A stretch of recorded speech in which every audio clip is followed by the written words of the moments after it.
Traffic చలానా కట్టం. ఇది ప్రజలు కూడా ఇట్లాంటి డెసిషన్స్ చాలా తీసుకుంటారు. మనం ఎంత కరాఖండిగా పైసలు వసూలు చేయాలి, ఎంత కరాఖండిగా ప్రజల నుంచి మనం పైసలు దండుకోవాలని మనం ప్రయత్నాలు చేస్తున్నామో అంతే కరాఖండిగా మనం రోడ్లు చక్కగా ఉన్నాయా లేవా, గుంతలు ఉన్నాయా లేవా, ఎప్పటి నుంచి ఆ రోడ్డు చక్కగా లేదు. చాలా రోడ్లు ఇప్పటికీ చాలా ఘోరమైన స్థితిలో ఉన్నాయి. ఇప్పటికీ మరమ్మతుల పేరుతో ఎక్కడికక్కడ తవ్వి వదిలిపెట్టిన రోడ్లు ఉన్నాయి.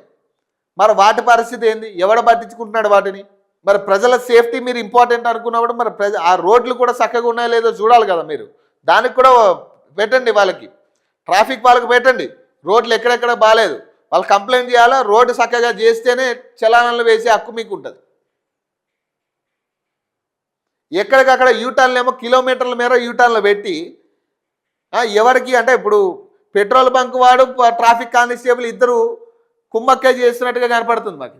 లీటరు 40 కిలోమీటర్లు ఇచ్చే బండి విషయంలో మీరు 2 కిలోమీటర్ల మేర యూటర్న్ పెడితే వాడు ఇక్కడి నుంచి ఆ యూటర్న్ తీసుకుని వచ్చేలోపు మళ్ళీ ఇక్కడ సిగ్నల్ పడుతుంది.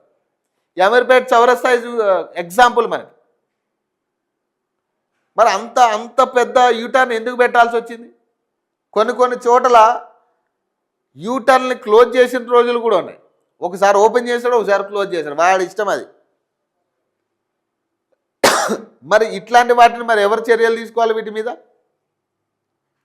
మళ్ళీ అదనంగా పెట్రోల్ ధరలు పెంచే పరిస్థితి ఆ యోచనలో కూడా ప్రభుత్వం ఉంది.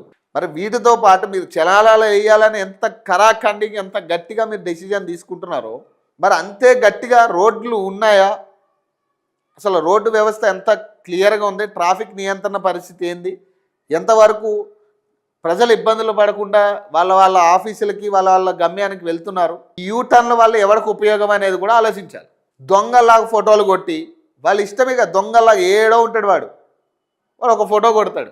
ఏడ తప్పేందో కూడా మనకు తెలియదు, వాడు చెప్పడిగా తప్పేందో. అసలు ఏం తప్పు చేసినావు, హెల్మెట్ పెట్టుకుని అన్నీ పెట్టుకుని ఉన్నాడు కూడా ఫోటో కొడతాడు వాడు. అసలు ఎందుకు ఫోటో కొట్టాడు? అదే నెంబర్ ప్లేట్లో 0 కనపడతలే నాకు అంటాడు. ఇక అంతే, ఆ 0 కనపడకపోయినందుకు ఆడు ఫోటో కొడతాడు. ఇక మందే తప్పది.